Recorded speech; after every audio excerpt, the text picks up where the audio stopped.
Chapter है ध्वनि। ठीक है, ध्वनि मेरी कैसे आती है? तो ध्वनि के लिए कंपन होते हैं। तो सबसे पहले यहाँ से शुरुआत करते हैं दोलन से। तो इस तरीके से जैसे मैंने इसको आगे किया, ये पीछे लाए और ऐसे छोड़ दिए, तो ये जो गति हो रही है इस गति को क्या कहते हैं? दोलन गति।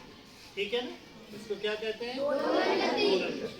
अब ये एक तरफ से, जैसे ये हमारी माध्य की स्थिति है बीच में, यहाँ से मैं इधर ले गया, फिर यहाँ ले आया, फिर यहाँ ले गया और फिर यहाँ छोड़ दिया, इसको क्या कहेंगे?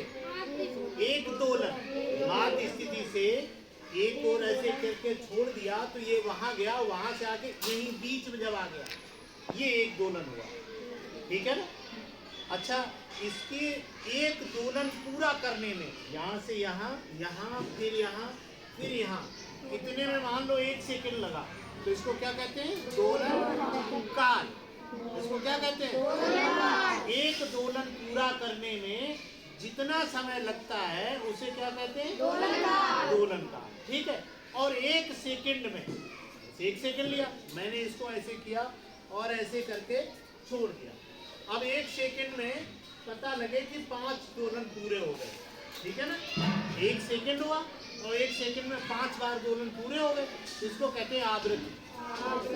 यानी बार बार कंपन करना, बार बार दोलन करना, कंपन करना, इसको आवृत्ति कहते हैं। 1 सेकंड में जितने दोलन पूरे हों उसे क्या कहेंगे? आवृत्ति।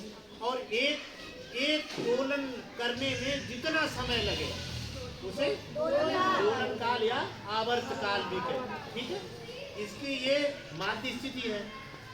माध्य स्थिति से हम एक और ले गए, जितनी दूर तक ले जाएंगे इस दूरी को, कौन सी? यहाँ से लेकर के यहाँ तक ले गए, या यहाँ से हम इधर ले गए, इतनी ले गए। ये जो दूरी है बीच की, इसको कहते हैं, कौन बताए? आयाम। क्या कहते हैं? आयाम। ठीक है, इस एक तरफ माध्य स्थिति से एक तरफ जितनी दूरी जाएगी उसे उसका कहेंगे आयाम।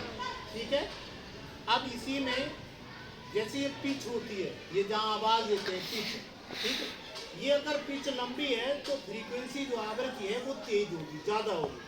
आवृत्ति ज्यादा होगी तो आवाज पतली होगी।